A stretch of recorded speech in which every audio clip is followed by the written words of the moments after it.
श्री राम कथा में पांचवें दिन संत श्री विजय कौशल जी महाराज ने अयोध्या में श्री रामचंद्र जी के राज्याभिषेक में माता सरस्वती ने जिस प्रकार मंथरा की मति भ्रष्ट कर रानी कैकेयी को 2 वरदान मांगने के लिए विवश कर दिया और कैकेयी ने भरत को अयोध्या का राज और श्री राम को 14 वर्ष का वनवास मांग कर राजा दशरथ को धर्म संकट में डाल दिया। प्रभु श्री राम जिन्होंने कभी दुख नहीं देखा था, आज उन्होंने उसकी पराकाष्ठा को देखा और माता से विदा लेकर वैदेही और भ्राता लक्ष्मण के साथ वन गमन किया। ये सारा मार्मिक हृदय विदारक प्रसंग सुनाकर विजय कौशल जी ने श्रोताओं को भाव विभोर कर दिया। तुमको पाप लग जाएगा। मेरा राम तो पहले भी राज्य नहीं मांगता था। अगर मेरे बालक से कोई भूल हो गई है, मैं उसका बाप हूँ, मैं क्षमा मांगता हूँ, मुझे क्षमा कर दो। मैं कैसे कहूँगा बेटा तुझे वन को जाना है, मेरा बालक एक शब्द बोलेगा नहीं। लेकिन अगर उसने पूछ लिया पिताजी आपकी आज्ञा है, मैं वन को तो जा रहा हूँ, लेकिन मेरी गलती तो बता दीजिए, मेरा अपराध तो बता दीजिए ताकि मैं उसका प्रायश्चित वन में जाकर कर सकूं। मैं क्या बोलूंगा रानी तूने कहाँ लाकर पटकाए। अगर तुझे इस बात पर तूने निश्चय कर लिया है तो दूसरा वर असमंजस मांगा, दूसरे वरदान में थोड़ा परिवर्तन करो। तुझे मालूम है कि मैं राम के बिना जीवित नहीं रह सकता। विश्वामित्र जी थोड़े दिनों के लिए राम को मांग कर ले गए थे। मैंने कैसे एक एक दिन रो रो कर प्राण अपने बचा के रखे थे। राम मेरी आंखों के सामने से चला जाएगा, मैं जीवित नहीं रहूंगा। क्या तुम मुझे अब जीवित देखना नहीं चाहती हो? कोई भूल हो गई तो मैं उसका बाप हूँ, मैं तुमसे क्षमा मांगता हूँ। अगर तुमको राम को बाहर ही भेजना है तो वशिष्ठ आश्रम में रहने की अनुमति दे दो। मैं कभी कभी उसको मिल के आ जाया करूंगा, उसको देखकर मेरे प्राण बचे रहेंगे। रानी कोई न कोई भूल हुई और राजा ने अपना उत्तरी कंधे से उतार कर रानी के कदमों में बिछा दिया।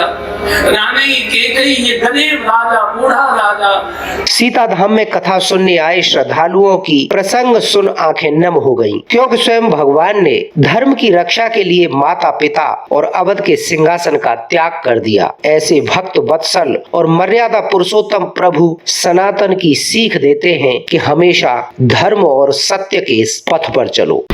देखिए आनंद का रूप आप देख रहे हैं। आज हमारे सैकड़ों लोग खड़े होकर सुन रहे हैं। आज हमने कथा स्थल पर करीब करीब 12-14 हजार आदमियों की हमने बैठने का साधन बनाया हुआ है, वो भी खचाखच भर गया है। कल रात को 3000 आदमियों का बढ़ाकर गया था, वो भी अब बहुत जगह छोटी कम दिखाई दे रही है। तो आज रात को हम कम से कम 4-5 हजार और आदमियों की जगह बनाएंगे।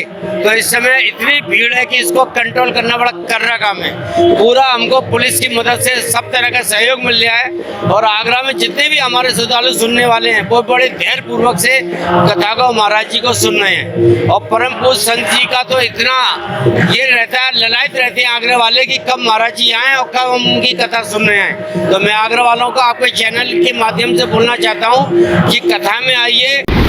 आप ये देखिए कि मन कथा में 1 मिनट को भी भटकता नहीं है। मैंने कई लोगों को सुना है कि हम आज सुबह से बड़े परेशान थे, ये थे, दुनियादारी में थे, कथा में आके हम सब कुछ भूल गए। ये महाराज जी की विशेषता है कि आप कथा में आ गए तो सारी चीजें भूलकर कथा गंगा में ही अपने को गोते लगाते रहेंगे। और ये मेरा भी अनुभव है। मैं 2015 में से पहले कथा नहीं सुनता था कभी। पहली बार महाराज जी के यहाँ मुझे जबरदस्ती लाया गया और वो दिन है कि आज का दिन है। अब मैं महाराज जी की नहीं कोई कथा छोड़ता ही नहीं हूँ। जैसे प्रेम भूषण जी हैं, महाराज जी हैं, महाराज जी कथा में आप वो उठ ही नहीं सकते, अपने को दुनियादारी से अलग ही पाएंगे, कथा ही में अपने को गोते लगाते रहेंगे। ये आज भी है। अब आज करुणा प्रसंग ही चल रहा है, मार्मिक प्रसंग चल रहा है। देखिए आप मन सारा उसी में लगा रहेगा, पता ही नहीं लगेगा समय कहाँ चला गया। आज राम कथा का 5वां दिन है। पता भी गम दृश्य है। आज कम से 2-3 हजार आदमियों की सीटिंग बढ़ाई थी, लग रहा है आज फिर कम पड़ जाएगी। आज महाराज जी के द्वारा भगवान पुरुषोत्तम की यात्रा का वर्णन किया गया है। जहाँ राजा राम का राज्याभिषेक होना था, माता कैकेयी के द्वारा पूर्व में दिए हुए राजा दशरथ को 2 वरदान मांग लिए गए, जिसमें एक भरत को राजगद्दी और दूसरा पुरुषोत्तम राम को 14 वर्ष का वनवास। जब ये बात जो कौशल्या माँ को प्राप्त हुई तो वो तो बिल्कुल मूर्छित होकर रह गई। और अभी ये प्रसंग चल रहा है, आगे जाके क्या होता है राजा राम को तो माता धर्मराज से जाना ही पड़ेगा। उनके साथ माता जानकी भी जा रही हैं और भैया लक्ष्मण भी जा रहे हैं। आज कथा के 5वें दिन श्री विजय कौशल जी महाराज के द्वारा जो राम कथा का आयोजन किया जा रहा है, उसमें दिन प्रतिदिन अपार जनसमूह उमड़ रहा है।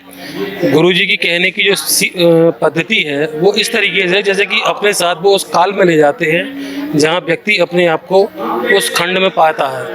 आज अपार जनसमूह के साथ लगातार 3000-4000 सीट आज भी व्यवस्था बढ़ाई गई है और हमें लगता है कि आने वाले दिनों में ये संख्या कई और गुना और बढ़ानी पड़ेगी। शहर की समस्त जनता से अपील करते हैं कि वह अपने गुरुजी की उस कथा को श्रवण करें और जीवन को धन्य बनाएं।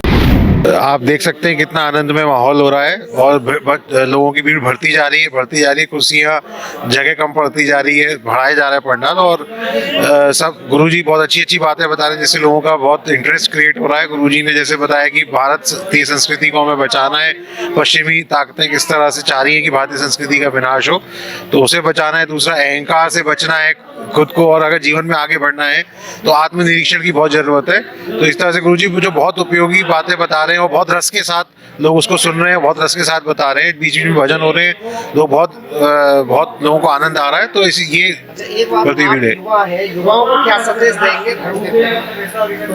जैसा कि गुरुजी ने बताते हैं गुरुजी अपनी हर कथा में, और यहाँ पे भी बताया कि जो युवा पीढ़ी है उसके लिए बहुत दायित्व है, देश की संस्कृति को बचाने का दायित्व है और आगे बढ़ना है, देश को आगे लेके जाना है। अपने माता पिता को किसके साथ व्यवहार कैसे करना है इसके बारे में बताया। और क्योंकि युवा पीढ़ी है आज देश में, हम देखते हैं यूथ जिसकी हम बात करते हैं, तो उसके लिए उसके बहुत दायित्व है। और जिस तरह से देश में भ्रष्टाचार है या उन सब के खिलाफ लड़ने के लिए युवा पीढ़ी को ही आगे आना होगा। महाराज जी की कथा बहुत ही अच्छी, बहुत सुखद अनुभव हो रहा है। और महाराज जी की श्री राम कथा में तो मैं समझता हूँ विश्व में कोई इतनी अच्छी कथा कहने वाला कोई कथावाचक ही नहीं है। महाराज जी का एक बहुत विशाल अनुभव है और श्री राम कथा के लिए तो महाराज मानस मरबक कहे जाते हैं। उनकी कथा में जो भी व्यक्ति बैठता है वो एक बार वहाँ से बैठ गया फिर उठ ही नहीं पाता है। इतना आनंद आता है महाराज जी की कथा में, इतना आनंद आता है। मैं समझता हूँ कि ऐसा आगरा वासियों के लिए ये हर वर्ष कथा हो तो आगरा वासी धन्य हो जाएगा।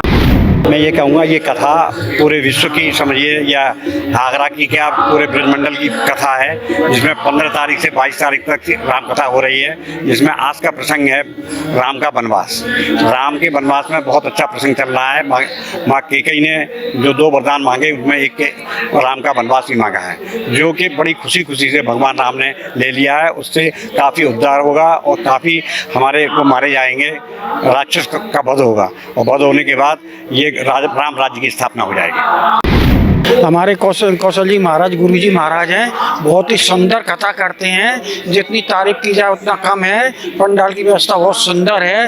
रोज हमें अपनी सीट बढ़ानी पड़ रही है। प्रसाद भी बड़ा सुंदर बटता है और दिन पर दिन हमारी भीड़ बढ़ रही है।